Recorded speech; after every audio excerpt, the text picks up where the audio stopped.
আচ্ছা, রবীন্দ্রনাথ ঠাকুরের এই যে আফ্রিকা কবিতাটা, এই আফ্রিকা কবিতাটা পত্রপুট কাব্যগ্রন্থের অন্তর্গত। পত্রপুট কাব্যগ্রন্থ থেকে আফ্রিকা কবিতাটি নেওয়া হয়েছে। তো আফ্রিকার জন্ম বৃত্তান্তটা একটু এই কবিতার প্রথম অংশে কবি বর্ণনা করেছেন। সেজন্য একটু এই আফ্রিকার ভৌগোলিক ব্যাখ্যাটা একটু জানতে হবে যে আফ্রিকা মহাদেশের জন্ম কিভাবে হলো। তোমরা ভূগোলে পড়ে থাকবে প্লেট টেকটনিক তত্ত্ব বা পাত সংস্থান, যার ফলে কি হয়, পাত সঞ্চালনের ফলে একটা ভূখণ্ড থেকে আর একটা ভূখণ্ড আলাদা হয়ে যায়, বিচ্ছিন্ন হয়ে যায়। তো আফ্রিকা মহাদেশের ক্ষেত্রেও একই ঘটনা ঘটেছিল। আফ্রিকা প্রথমে ছিল এশিয়া মহাদেশের সঙ্গে যুক্ত। পরে এই পাত সঞ্চালনের ফলে এশিয়া মহাদেশ থেকে আফ্রিকা বিচ্ছিন্ন হয়ে গেল এবং আফ্রিকা মহাদেশ তখন আলাদা একটা মহাদেশ রূপে অস্তিত্ব তার দেখা গেল। মাঝে দুটো মহাদেশের মাঝখানে ভারত মহাসাগর দ্বারা বিচ্ছিন্ন হয়ে গেল। এই ভূগোলের ব্যাখ্যাটাকে কবিতার প্রথম স্তবকে কবি কিন্তু কাব্যিকভাবে উপস্থাপন করেছেন। এইবার এই আফ্রিকা কবিতাটা কবি কোন প্রেক্ষাপটে রচনা করেছেন, মানে কোন পটভূমিতে রচনা করেছেন, সেটা তোমাদেরকে জানতে হবে যে কোন মানসিকতা থেকে আফ্রিকা কবিতাটি রবীন্দ্রনাথ লিখলেন। তার একটা ঐতিহাসিক প্রেক্ষাপট আছে। সেটা হলো 1935 খ্রিস্টাব্দে ইতালির মুসোলিনি আফ্রিকার একটি দেশ ইথিওপিয়া আক্রমণ করেন। এই ঘটনায় রবীন্দ্রনাথ অত্যন্ত ক্ষুব্ধ হয়েছিলেন। এই যে ফ্যাসিবাদী শক্তির আগ্রাসন, দুর্বল দেশের ওপরে যে উপনিবেশ সৃষ্টি করবার মানসিকতা, দুর্বল দেশের ওপর অত্যাচার করা, এর জন্য তিনি অত্যন্ত ক্ষুব্ধ হয়েছিলেন। তখন একজন বিখ্যাত কবি অমিয় চক্রবর্তী রবীন্দ্রনাথকে অনুরোধ করেন যে আফ্রিকা নিয়ে একটা কবিতা আপনি লিখুন। এই যে আফ্রিকার উপরে এত অত্যাচার করছে ইউরোপীয় শক্তিগুলো, ইউরোপীয় দেশগুলো। তখন তার সেই অনুরোধে সাড়া দিয়ে রবীন্দ্রনাথ 1937 খ্রিস্টাব্দে কিন্তু আফ্রিকা কবিতাটি লিখলেন। যার জন্য এই কবিতার প্রেক্ষাপট যদি বলা যায়, সেটা হলো ফ্যাসিবাদী শক্তির আগ্রাসনটাই কাজ করেছে, যেটা 1935 সালে মুসোলিনি আফ্রিকার ইথিওপিয়া আক্রমণ করেন। সেই ঘটনার থেকেই কিন্তু লেখক এই আফ্রিকা কবিতাটি লেখেন। মূল কাব্যগ্রন্থ বলেছি, মূল কাব্যগ্রন্থের নাম হলো পত্রপুট। পরে আবার এই কবিতাটা রবীন্দ্রনাথের যে সঞ্চয়িতা কবিতা সংকলন গ্রন্থ আছে সেখানেও স্থান পেয়েছে। তাহলে চলো এবার আমরা কবিতাটা লাইন ধরে ধরে পড়ব। তোমরাও কিন্তু বইটা সামনে রাখবে, আফ্রিকা কবিতাটা বের করবে এবং আমার সঙ্গে সঙ্গে বুঝতে থাকবে বইটা খুলে, তাহলে সুবিধা হবে। এই কবিতায় মোট 5টা স্তবক আছে এবং 5টা স্তবকে কিন্তু 5 রকম বার্তা কবি দিতে চেয়েছেন, আলাদা আলাদা। কি সেগুলো প্রত্যেকটা স্তবক বিশ্লেষণ করে করে তোমাদেরকে আমি বলছি। আর এটা কি ধরনের কবিতা? এটা একটা সাম্রাজ্যবাদ বিরোধী কবিতা। কারণ কবি রবীন্দ্রনাথকে আমরা জানি মানবতাবাদী কবি। তিনি হিংসার বিরুদ্ধে, যুদ্ধের বিরুদ্ধে কথা বলেন। তার মধ্যে তিনি সবসময় মানবতার জয় ঘোষণা করেন। তাই এটা সাম্রাজ্যবাদ বিরোধী কবিতা। তাহলে চলো কবিতার প্রথম স্তবকটা পড়ে নিই। উদ্ভ্রান্ত সেই আদিম যুগে স্রষ্টা যখন নিজের প্রতি অসন্তোষে নতুন সৃষ্টিকে বারবার করছিলেন বিধ্বস্ত, তাঁর সেই অধৈর্যে ঘন ঘন মাথা নাড়ার দিনে রুদ্র সমুদ্রের বাহু প্রাচী ধরিত্রীর বুকের থেকে ছিনিয়ে নিয়ে গেল তোমাকে আফ্রিকা, বাঁধলে তোমাকে বনস্পতির নিবিড় পাহারায় কৃপণ আলোর অন্তঃপুরে। পুরো প্রথম স্তবকটা আমরা পড়লাম এবং যে ভৌগোলিক ব্যাখ্যাটা বললাম আফ্রিকার জন্মটা এশিয়া থেকে বিচ্ছিন্ন হয়ে, তারই কাব্যিক উপস্থাপনা কবি এখানে করলেন। বুঝে নিই তাহলে। উদ্ভ্রান্ত সেই আদিম যুগে, উদ্ভ্রান্ত মানে দিশাহীন, আদিম যুগে একটা দিশাহীন অবস্থা। স্রষ্টা যখন নিজের প্রতি অসন্তোষ, সৃষ্টি যা করছেন যেন কোনোটাই মনোপ্রীত হচ্ছে না। এখানে স্রষ্টা মানে বিধাতা, আবার স্রষ্টা মানে কিন্তু প্রকৃতি। যে প্রকৃতি প্রথম অবস্থায় নিজেকে ভাঙা গড়ার মধ্য দিয়ে নতুন ভাবে তৈরি করছে, আবার এমন ভাবে তৈরি করছে যেন সেটা মনোপ্রীত হচ্ছে না, বারবার সেটাকে ভেঙে ফেলছেন, নতুন সৃষ্টিকে বিধ্বস্ত করছেন। তার সেই অধৈর্যে ঘন ঘন মাথা নাড়ার দিনে, এবং সে যেন সৃষ্টিকর্তা যেন অধৈর্য হয়ে যাচ্ছে, এটা হচ্ছে না ওটা হচ্ছে না করে, তাই ঘন ঘন মাথা নাড়ছে। সেই রকম একটা পরিস্থিতিতে কিন্তু কি হলো, রুদ্র সমুদ্রের বাহু প্রাচী ধরিত্রীর বুকের থেকে ছিনিয়ে নিয়ে গেল তোমাকে আফ্রিকা। ঠিক সেই সময়ে রুদ্র সমুদ্রের বাহু মানে ভয়ঙ্কর সমুদ্র, ভয়ঙ্কর সমুদ্রের ঢেউ কি করলো, প্রাচী ধরিত্রীর বুকের থেকে, প্রাচী মানে পূর্ব দিক, পৃথিবীর পূর্ব দিক থেকে তোমাকে ছিনিয়ে নিয়ে চলে গেল আফ্রিকা। অর্থাৎ এখানেই এশিয়া মহাদেশ থেকে আফ্রিকা যে বিচ্ছিন্ন হয়ে গেল সে কথাটা বললেন। হ্যাঁ, আর প্রাচী ধরিত্রীর বুকের থেকে ছিনিয়ে নিয়ে চলে গেল আফ্রিকাকে কে, রুদ্র সমুদ্রের বাহু অর্থাৎ ভয়ঙ্কর সমুদ্রের ঢেউ। ওই যে ভারত মহাসাগর রয়ে গেছে, একদিকে এশিয়া আর একদিকে আফ্রিকা, তার মাঝখানে রয়ে গেছে ভারত মহাসাগর। তারপরে কি করলে, বাঁধলে তোমাকে বনস্পতির নিবিড় পাহারায় কৃপণ আলোর অন্তঃপুরে। সেই আফ্রিকাকে তখন বনস্পতি মানে বড় বড় গাছ, আফ্রিকা জঙ্গলময় ঘন জঙ্গলে পূর্ণ এই মহাদেশ, তো সেখানে এবার প্রথম অবস্থায় বড় বড় বনস্পতির নিবিড় পাহারায় আফ্রিকাকে যেন বেঁধে ফেললো কৃপণ আলোর অন্তঃপুরে। কৃপণ মানে কি, কিপ্টে, অল্প। তো সেই অল্প আলোর অন্তঃপুরে মানে একদম বাড়ির ভিতরের অন্ধকারময় পরিবেশে যেন তোমাকে বেঁধে ফেললে। কেন, ঘন অরণ্য, সেখানে বড় বড় বনস্পতি, তাই সূর্যের আলো তো প্রবেশ করতে পারে না, তাই বলছে কৃপণ আলোর অন্তঃপুরে তোমাকে বেঁধে ফেললে। এই হলো প্রথম স্তবক। তাহলে বুঝতে পারলে এইভাবে আফ্রিকা মহাদেশের জন্ম। এইবার আফ্রিকা আলাদা একটা মহাদেশের অস্তিত্ব হিসাবে মর্যাদা পেল। তারপরে কি করছে আফ্রিকা এবার একা, তখনও সেখানে সভ্যতার আলো প্রবেশ করেনি, অন্য দেশগুলোতে তখন শিল্প বিপ্লব ঘটে গেছে, তারা সভ্যতার চরম শিখরে নিজেদেরকে নিয়ে যেতে পেরেছে। আফ্রিকা কিন্তু তখন একাকী বিচ্ছিন্ন অবস্থায় কিভাবে অবকাশ যাপন করছে সেটা দেখো। তাহলে দ্বিতীয় স্তবকে আমরা কি পড়বো, আফ্রিকার অবকাশ যাপন, যে আলাদা মহাদেশ হয়ে গেল, তারপরে সে একা একা কি করছে। সেখানে নিভৃত অবকাশে তুমি, এই যে তুমি সম্বোধন করেছে, দেখেছো আফ্রিকাকে এখানে তুমি বলা হচ্ছে। এবং একটা কথা ভালো করে খেয়াল করো যে এই কবিতায় কিন্তু কবি রবীন্দ্রনাথ আফ্রিকাকে কোনো মহাদেশ বা কোনো ভূখণ্ড হিসাবে চিহ্নিত করেননি, তিনি একজন নারী বা মানবী হিসাবে কিন্তু এখানে আফ্রিকাকে দেখেছেন, সেজন্য তাকে তুমি সম্বোধন করা হয়েছে। সেখানে নিভৃত অবকাশে তুমি সংগ্রহ করছিলে দুর্গমের রহস্য।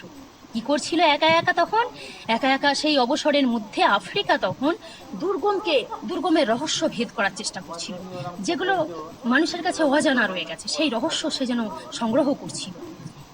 চিনছিলে জল স্থল আকাশের দুর্বোধ সংকেত, আর প্রকৃতির যে নানান বৈচিত্র্য, কখন বৃষ্টি হবে কখন ঝড় আসবে, এই যে প্রকৃতির নানান খেয়াল, তার যে দুর্বোধ সংকেত যেগুলো সহজে সাধারণ মানুষ বুঝতে পারে না, সেইগুলোকে সে কিন্তু চিনছিল আফ্রিকা। আর কি করছিল, প্রকৃতির দৃষ্টি অতীত জাদু মন্ত্র জাগাচ্ছিল তোমার চেতনাতীত মনে। আর প্রকৃতির দৃষ্টি অতীত জাদু, প্রকৃতির এমন অনেক লীলা খেলা বা এর মধ্যে কি বলবো, জাদু কেন বলছে, মায়াজাল, প্রকৃতির মধ্যে এমন কিছু মায়াজাল আছে যেগুলো আমরা বুঝতে পারি না, কেন এই ঘটনা ঘটলো, সেই সমস্ত দৃষ্টি অতীত জাদু কিন্তু তার অচেতন মনে, চেতনার অতীত মন মানে অচেতন মনে কিন্তু মন্ত্র জাগাচ্ছিল। কার অচেতন মনে মন্ত্র জাগাচ্ছিল, আফ্রিকার। তারপরের লাইনটা দেখো, বিদ্রুপ করছিলে ভীষণকে। কে বিদ্রুপ করছিল, বিদ্রুপ মানে উপহাস করছিল ভীষণকে এই আফ্রিকা। কিরকম ভাবে, বিরূপের ছদ্মবেশে, বিরূপ মানে বিরোধিতার ছদ্মবেশে তুমি ভীষণকে অট্টহাস্য করেছিলে, তাকে হার মানাবে বলে। তারপরের লাইনেই আবার বলছে দেখো, শঙ্কাকে চাচ্ছিলে হার মানাতে, আপনাকে উগ্র করে বিভীষিকার প্রচন্ড মহিমায় তাণ্ডবের দুন্দুভিনী না দে। এবার শঙ্কাকে মানে ভয়কে চাচ্ছিলে হার মানাতে, নিজেকে উগ্র করে মানে ভয়ঙ্কর করে বিভীষিকাময় করে তুলে যেন তাণ্ডব মানে হচ্ছে উদ্দাম নৃত্য, আর দুন্দুভি নিনাদ মানে যুদ্ধের সময় যে বাজনা বাজানো হয়, তাহলে যুদ্ধের সময় যে একটা রণডঙ্ক যে বাজনা বাজানো হয়, উদ্দাম নৃত্যের মতো করে নিজেকে বিভীষিকাময় করে তুলে তুমি কি করতে চাইছিলে, ভয়কে জয় করতে চাচ্ছিলে। তাহলে এই হলো আফ্রিকার অবকাশ যাপন। কি করছিল সে তখন এককভাবে এই মহাদেশের তৈরি জন্ম হওয়ার পর। এরপরে তৃতীয় স্তবকে চলে যাচ্ছি। এইবার দেখো, সাম্রাজ্যবাদী লোভী শক্তি মানে ইউরোপীয় শক্তি, পাশ্চাত্যের দেশগুলো এইবার কিন্তু আফ্রিকার উপরে আক্রমণ করবে। কেন আফ্রিকার উপরে আক্রমণ করবে, তারা যখন জানতে পারলো যে আফ্রিকাতে অনেক খনি রয়েছে, খনিজ সম্পদ রয়েছে, মূল্যবান জিনিস আছে, তাই বাণিজ্য করবার জন্য, সেখানে উপনিবেশ গড়ে তোলবার জন্য তারা কিন্তু আফ্রিকাতে সাম্রাজ্য বিস্তার করবার চেষ্টা করত। তাহলে এখানটা পড়ে নি। হাই ছায়াবৃতা, কালো ঘোমটার নিচে অপরিচিত ছিল তোমার মানব রূপ উপেক্ষার আবিল দৃষ্টিতে।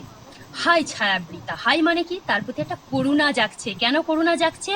তাকে অত্যাচারিত করা হবে, তার এই অত্যাচার যে করা হবে তার উপরে, তার জন্য কবির একটা করুণা জেগেছে। হাই ছায়াবৃতা, ছায়াবৃতা মানে কি? ছায়ার দ্বারা আবৃতা। যেহেতু তাকে নারী বা মানবী বলে কল্পনা করেছেন কবি, তাই স্ত্রীলিঙ্গে আবৃতা বলেছেন। হাই ছায়াবৃতা, কারণ সেখানে সূর্যের আলো প্রবেশ করতে পারে না, বনস্পতি বড় বড়, তাই তাকে হাই ছায়াবৃতা বলা হয়েছে। কালো ঘোমটার নিচে, এটাকে আবার কত সুন্দর একটা ঘোমটা পরা নারীর সঙ্গে তুলনা করেছে। তার ওই মানে বনস্পতির যে আড়ালে নিজেকে ঢেকে রেখেছে, যেন কালো ঘোমটার মতো করে। কালো ঘোমটার নিচে অপরিচিত ছিল তোমার মানব রূপ উপেক্ষার আবিল দৃষ্টিতে। তখন আফ্রিকাতে সভ্যতার আলো প্রবেশ করেনি বলে তাকে সবাই উপেক্ষা করেছিল, কেউ খোঁজই রাখেনি যেরকম একটা মহাদেশ সেখানে আছে, তাই অপরিচিত রয়ে গিয়েছিল তার রূপটা। কিন্তু ক্রমেই এটা জানতে পেরে কি করলো সাম্রাজ্যবাদী শক্তির দল? এলো ওরা লোহার হাত করি নিয়ে, নখ যাদের তীক্ষ্ণ তোমার নেকড়ের চেয়ে। এলো মানুষ ধরার দল, গর্বে যারা অন্ধ তোমার সূর্য হারা অরণ্যের চেয়ে। এইখানে দেখো সাম্রাজ্যবাদী শক্তির যে বর্বরতা, যে আস্ফালন, সেইটা এর মধ্যে প্রকাশ পেয়েছে। কি? এলো ওরা লোহার হাত করি নিয়ে। তাহলে তোমাকে শৃঙ্খলাবদ্ধ করবে বলে, পরাধীন বানাবে বলে, উপনিবেশ স্থাপন করবে বলে লোহার হাত করি নিয়ে এলো। ওরা কারা? প্রশ্ন আসে। এলো ওরা, ওরা কারা? ওরা হলো ইউরোপীয় শক্তি, ওরা হলো ইউরোপীয় শক্তি, অর্থাৎ ইউরোপের দেশ। নখ যাদের, তাদের এবার চেহারাটা কেমন? নখ যাদের তীক্ষ্ণ তোমার নেকড়ের চেয়ে। এখানে এই যে আফ্রিকার জঙ্গলে ভয়ঙ্কর নেকড়ে বাঘ থাকে, তার যে তীক্ষ্ণ নখের যে তীক্ষ্ণতা, তার চেয়েও কিন্তু তারা আরো বেশি ভয়ঙ্কর, তাই এই কথাটা কবি বললেন। এলো মানুষ ধরার দল, আবার তাদেরকে আবার একটা বিশেষণে ভূষিত করছেন যে তারা মানুষ ধরার দল। কেন এই কথা বললো? না, ওই সমস্ত ইউরোপীয় দেশগুলো মানে তারা তো শ্বেতাঙ্গ, তারা নিজেদেরকে অনেক উঁচু ভাবত, এবং তারা কি করতো? এই সমস্ত কৃষ্ণাঙ্গী কালো মানুষকে আফ্রিকা থেকে ধরে নিয়ে যেত এবং কৃতদাস বানাতো। তাই বলছে এলো মানুষ ধরার দল, গর্বে যারা অন্ধ তোমার সূর্য হারা অরণ্যের চেয়ে। আর তাদের এই সমস্ত শ্বেতাঙ্গদের, সাদা চামড়ার মানুষেরা যেন গর্বে অন্ধ, অহংকারে পরিপূর্ণ তারা, এবং কতটা তারা গর্বে অন্ধ, সেই অন্ধ আবার তোমার সূর্যহারা অরণ্যের চেয়ে। তোমার যে অরণ্যের যে সূর্যের আলো প্রবেশ করতে পারে না, তার যে অন্ধকারময় পরিস্থিতি, তার চেয়েও তারা গর্বে অন্ধ, ওই সাম্রাজ্যবাদী লোভী শক্তিগুলো, ইউরোপের দেশগুলো। সভ্যের বর্বর লোভ নগ্ন করলো আপন নির্লজ্জ অমানুষতা। এইবার তাদের যে বর্বর লোভ, সভ্যের বর্বর লোভ, তাদেরকে বলা হচ্ছে সভ্য। সভ্যতার আলোক তাদের মধ্যে প্রবেশ করে গেছে, তাদের দেশে শিল্প বিপ্লব ঘটে গেছে, কিন্তু প্রকৃতপক্ষে তারা কিন্তু অমানবিক। যেখানে মানবিকতা থাকে না, তাকে কি সভ্য বলা যায়? প্রকৃত অর্থে তারা কিন্তু সভ্য নয়, নিজেদেরকে সভ্য বলে জাহির করে। কিন্তু তাদের মধ্যে রয়েছে কি? বর্বর লোভ। সভ্যের বর্বর লোভ নগ্ন করলো আপন নির্লজ্জ অমানুষতা। কি করলো তারা? নিজের অমানবিকতা, অমানুষতা মানে অমানবিকতা, অমানবিকতাকে নগ্ন করলো, মানে হচ্ছে প্রকাশিত করলো, তোমার উপরে অত্যাচার করে। এই যে নিজেদের অমানবিকতার পরিচয় তারা দিল। তোমার ভাষাহীন ক্রন্দনে বাষ্পাকুল অরণ্য পথে পঙ্কিল হলো ধুলি, তোমার রক্তে অশ্রুতে মিশে। এইবার আফ্রিকার কি অবস্থা? সাম্রাজ্যবাদী লোভী শক্তি যখন তার উপরে অত্যাচার চালালো, তোমার ভাষাহীন ক্রন্দনে, সে তখন ভাষাহীন ভাবে কাঁদছে। কখন ভাষাহীন ভাবে কাঁদে? যখন কাঁদার কোনো ভাষা পায় না, গভীর শোকে যখন মানুষ আচ্ছন্ন হয়ে পড়ে, তো আফ্রিকার অবস্থা সেরকম। সে ভাষাহীন ভাবে কাঁদছে, তাতে করে অরণ্যপথ বাষ্পে আকুল হয়ে গেছে তার সেই কান্নার জন্য। অঙ্কিল হলো ধুলি তোমার রক্তে অশ্রুতে মিশে, এবং তার শরীর থেকে যে রক্ত ঝরেছে অত্যাচারের ফলে, সেই রক্ত এবং অশ্রু, চোখের জল মিলেমিশে কি হয়ে গেল? আফ্রিকার ধুলো পঙ্কিল, অর্থাৎ কর্দমাক্ত হয়ে গেল, কাদামাখা হয়ে গেল। ধুলোটা জল এবং রক্তের দ্বারা, চোখের জল এবং রক্তের দ্বারা ধুলো হয়ে গেল কাদা। আর সেটা কি হলো? দস্যু পায়ের কাঁটা মারা জুতোর তলায় বিভৎস কাদার পিণ্ড। আর সেই কাদার পিণ্ড কোথায় আটকে গেল? দস্যু পায়ের। দস্যু কারা এখানে? সাম্রাজ্যবাদী লোভী শক্তিগুলো, ইউরোপীয় শক্তিগুলো, ইউরোপের দেশগুলো। তো দস্যু পায়ের কাঁটা মারা জুতোর তলায়, তাদের জুতোটার বর্ণনা দেখো, মানে অত্যাচারের কতখানি বর্বরতা, হিংস্রতা বোঝাতে তাদের যে জুতো পরছে সেটা আবার কাঁটা মারা জুতো, তাদের অত্যাচারের চিহ্নটাকে বোঝাবার জন্য। এতটাই অত্যাচারী যারা তারা ছিল। সেই কাঁটা মারা জুতোর তলায় কিন্তু সেই কাদার বিভৎস পিণ্ড লেগে গেল, চিরচিহ্ন দিয়ে গেল তোমার অপমানিত ইতিহাসে। এবং এটা যেন একটা চিরচিহ্ন রেখে গেল তোমার এই অপমানিত ইতিহাসে, মানে আফ্রিকার কে যে অপমান করলো তা কোনোদিনই ভোলার নয়, তা চির অক্ষত রয়ে গেল ইতিহাসে। এই অংশটা অর্থাৎ তৃতীয় পরিচ্ছেদটা তাহলে এবার আমরা পড়লাম আফ্রিকার উপর সাম্রাজ্যবাদী শক্তির যে বর্বরতা, যে নৃশংসতা, যে অত্যাচার, তার ছবি। এবার চলে যাই এই কবিতার চতুর্থ স্তবকে। চতুর্থ স্তবকে কবি একটা কিন্তু বৈপরীত্যের ছবি তুলে ধরেছে। কিসের বৈপরীত্য? এতক্ষণ পর্যন্ত আমরা হিংসার ছবি পেলাম, অমানসিক অত্যাচারের ছবি পেলাম, এবার দেখবে একটা সুন্দরের আরাধনা, যেন কোথাও কিছু হয়নি। কেন কবি এরকম একটা বিপরীত ছবিকে দাঁড় করালেন? এই অত্যাচারটাকে আরো ভয়ঙ্কর ভাবে তুলে ধরবার জন্য, সেটাকে আরো ফুটিয়ে তোলবার জন্য, স্পষ্ট করবার জন্য কবি কিন্তু এরকম একটা বিপরীত চিত্র তুলে ধরেছেন। এবং সেটা কোথায় ঘটছে? সেটা ঘটছে ওই ইউরোপেই, যারা আফ্রিকার উপর অত্যাচার করেছিল। তাহলে পড়ে নি। সমুদ্র পাড়ে সেই মুহূর্তেই তাদের পাড়ায় পাড়ায় মন্দিরে বাজছিল পূজার ঘণ্টা, সকালে সন্ধ্যায় দয়াময় দেবতার নামে। শিশুরা খেলছিল মায়ের কোলে, কবির সঙ্গীতে বেজে উঠেছিল সুন্দরের আরাধনা। তাহলে দেখো, সমুদ্র পাড়ে, সমুদ্র পাড়ে মানে হচ্ছে সমুদ্রের পাড়ে অবস্থিত যে ইউরোপ, সেটাকে বোঝানো হয়েছে। কারণ ইউরোপের অবস্থান ঠিক ভূমধ্যসাগরের পাড়ে। সেই মুহূর্তে তাদের পাড়ায় পাড়ায়, তাদের মানে ইউরোপের, ইউরোপ মহাদেশে, তাদের পাড়ায় পাড়ায় মন্দিরে বাজছিল পূজার ঘণ্টা। তারা আবার সুন্দরের আরাধনা করছে, তাই মন্দিরে পূজার ঘণ্টা বাজছে। সকালে সন্ধ্যায় দয়াময় দেবতার নামে, তারা তাদের ইষ্ট দেবতাকে ডাকছে, সকাল সন্ধ্যায় মন্দিরে পূজা করছে। শিশুরা খেলছিল মায়ের কোলে, যেন একটা শান্ত ছবি, কোথাও কিছু যেন হয়নি। অথচ এই ইউরোপীয়রাই আফ্রিকাকে তছনছ করে দিয়ে গেল, তাদের বর্বরতা প্রকাশ করে গেল, অত্যাচার চালালো অমানসিক। অথচ সেই ইউরোপীয়রাই কিন্তু আবার সুন্দরের আরাধনা করছে। কতখানি বৈপরীত্যময় ছবি। কবির সঙ্গীতে বেজে উঠেছিল সুন্দরের আরাধনা। তাদের পাড়াতেই আবার কবির সঙ্গীতে, গানের মধ্য দিয়ে সুন্দরের আরাধনার বেজে উঠেছিল। অর্থাৎ যেন একটা শান্ত প্রতীক, দেবতার সুন্দরের আরাধনাকে কবি এখানে ফুটিয়ে তুলতে চেয়েছেন এই বৈপরীত্যময় চিত্রটা এঁকে। এরপরে কবিতার পঞ্চম স্তবক বা শেষ স্তবকে দেখো এবার কি বলতে চাইছেন কবি। আজ যখন পশ্চিম দিগন্তে প্রদোষকাল ঝঞ্ঝা বাতাসের ঊর্ধ্বশ্বাস, যখন গুপ্ত গহ্বর থেকে পশুরা বেরিয়ে এলো, অশুভ ধ্বনিতে ঘোষণা করলো দিনের অন্তিম কাল। তাহলে এখানে বুঝতে হবে প্রত্যেকটা লাইন। আজ যখন পশ্চিম দিগন্তে, পশ্চিম দিক, কিন্তু পশ্চিম দিগন্তে মানে এখানে পাশ্চাত্যের দেশগুলো, আমরা ইউরোপের মহাদেশের দেশগুলোকে বলি পশ্চিমের দেশ, পশ্চিম দিকে অবস্থিত বলে। তাই আজ যখন পশ্চিম দিগন্তে অর্থাৎ ইউরোপীয় মহাদেশে প্রদোষকাল মানে সন্ধ্যাবেলায় ঝঞ্ঝা বাতাসে রুদ্ধশ্বাস, সন্ধ্যাবেলায় একটা বিষাক্ত বাতাসে আমাদের শ্বাস যেন রুদ্ধ হয়ে আসছে, যখন গুপ্ত গহ্বর থেকে মানে গোপন গর্ত থেকে পশুরা বেরিয়ে এলো। এই পশু মানে বুঝতেই পারছো, সাম্রাজ্যবাদী লোভী শক্তি, ইউরোপীয় শক্তিগুলো।